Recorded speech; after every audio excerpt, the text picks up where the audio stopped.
American with Disabilities Act, Module 7, Service Animals.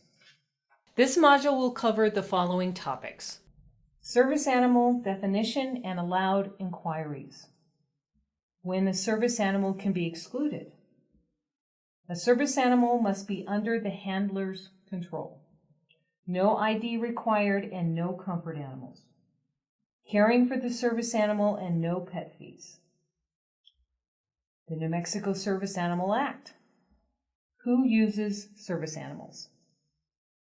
An ADA service animal is a dog or a miniature horse that is individually trained to perform tasks for that particular person with a disability.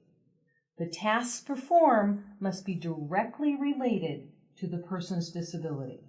Only 2 inquiries allowed if the need is not apparent. Number 1, is the animal required because of a disability? Number 2, what work or task has the animal been trained to perform? Do not make inquiries about disability. One of the reasons that the breed of miniature horse is allowed is that they range from 50 to 150 pounds, equal the size of a medium to a large dog, and can be trained to do anything a dog can do. Plus, unmatched to dogs, they can provide up to 30 or more years of service.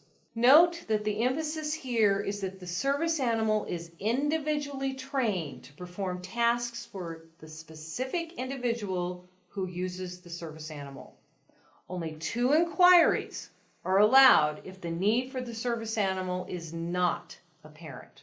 For example, if a person who is blind and is clearly using a guide dog, then the 2 inquiries are not allowed because the need for the service animal is obvious. However, if an individual who, for example, walks in with a dog and the need for the service animal is not clear at all, then in order to be able to verify that the animal fits the ADA definition of a service dog and therefore is protected under the ADA, you may ask the 2 questions of: is the animal required because of disability, or is this a service animal?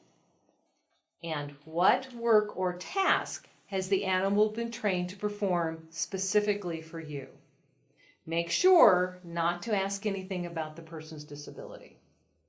Also, all you can do is ask what the task the animal has been trained to perform specifically for that person due to disability. You cannot ask for a task demonstration. A service animal can be excluded under 2 conditions. Service animals may go anywhere that their handler is allowed to go, except when the animal is out of control and the handler does not take effective action to control it, or it is not housebroken. The handler should be given the opportunity to participate without the animal. You may exclude any animal, including a service animal, from your facility when the animal's behavior poses a direct threat to the health and safety of others. For example, any service animal that displays vicious behavior towards other guests or customers may be excluded. You may not make assumptions, however, about how a particular animal is likely to behave based on your past experience with other animals. Each situation must be considered individually. There may be a few other circumstances where you are not required to accommodate a service animal. The term disruptive behavior means that an animal is continually and truly unruly and disorderly. Some whimpering or a little barking would not be considered disruptive. A dog that takes a while to settle in by scratching on the floor to lay down would not be considered disruptive. A dog that is a little excited or somewhat playful with its handler would not be considered disruptive. An unleashed service animal allowed to run freely throughout a facility would be considered disruptive. An animal that is allowed to continually touch others with their paws or noses could be considered disruptive. Uncontrolled barking, jumping on other people, or running away from the handler are examples of unacceptable behavior for a service animal. Note that the key here is that if the dog, for whatever reason, becomes disruptive and the handler immediately brings it back under control, then the dog cannot be excluded.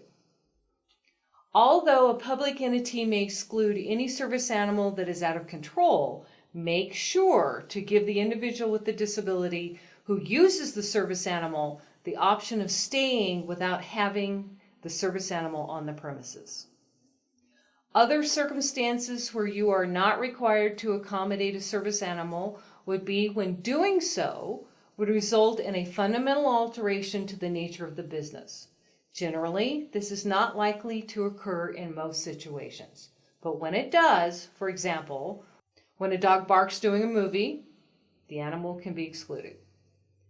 The animal should be vaccinated in accordance with state and local laws. The dog must be harnessed, leashed, or otherwise tethered. Only 2 exceptions to this rule. Please note we're talking about exceptions. If the handler is unable to use these because of a disability or because it would interfere with the safe and effective performance of work or tasks. However, the animal must otherwise be under the handler's control, such as with voice control, signals, or other effective means. This is very important to note again. Only the animals that fall under the 2 exceptions don't have to be leashed.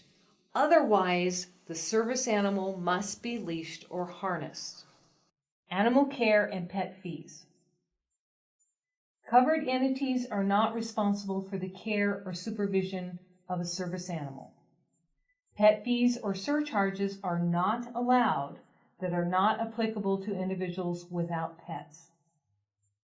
Can entities ask the handler to pay for any damages a service animal makes? Yes, absolutely. There may be a few exceptions where a government program would be responsible to making sure that the service animal is properly cared for. An example could be a county jail that incarcerates an individual with a disability who is accompanied by their ADA service animal. No ID required, no comfort animals. A service animal harness is not required. A service animal certification is not required. Comfort or therapy animals are not protected under the ADA. A comfort or therapy animal is an animal that does not do any task and is passive. The ADA does not require service animals to wear a vest, ID tag, or specific harness. As a matter of fact, trying to identify a dog as a service animal because it wears a special harness or vest is a waste of time. There is a whole internet cottage industry that targets pet owners to buy a special vest that has a label of service animal so that these pet owners can scam the law and take their dogs to places that pet dogs would not normally be allowed. Unfortunately, there are people who are more than willing to lie and swindle the civil rights of others simply because they want their pets to accompany them everywhere. This behavior has grave consequences for legitimate ADA service animal users in that they often face resistance and harassment from entities who just know that the most, quote, service animals, which are just actually pets misrepresented as service animals, tend to be out of control. Regarding the certification of a service animal, people with disabilities have the right to train the dog themselves and are not required to use a professional service dog training program. Therefore, a training certification is not required. Plus, it's very easy to get a fake service animal certification on the internet. Comfort or emotional support animals are passive animals and provide comfort just by being with the person. Because they have not been trained to perform a specific job or task, they do not qualify as service animals under the ADA. For example, an individual comes into the MVD office with a dog. The need for the service animal is not readily obvious, so you ask the 2 allowed questions of, Is the animal required because of disability, or is this a service animal? What work or task has the animal been trained to perform? Answer 1. Yes, this is a service animal, and when I get really anxious, my dog paws me and gets in my lap. This would be a service animal because it has been trained to do specific behaviors or tasks of pawing and getting into the handler's lap. Answer 2. Yes, this is a service animal, and when I get really anxious, just having the dog with me keeps me calm. This animal does not qualify under the ADA as a service animal because it is passive and does not perform individual tasks for that specific person. Therefore, it would not be protected under the ADA. Remember, the individual with the disability does not have to identify their disability. The New Mexico Service Animal Act. Passed in 2013, this law reflects the provision of the ADA, and it also includes additional regulations. The law allows in-training service animals by training organizations or an individual trainer in any building open to the public. Violation of this law is a misdemeanor. Fines can be up to $1,000 or a year in jail or both. Being deceitful that a pet is a service dog is a misdemeanor.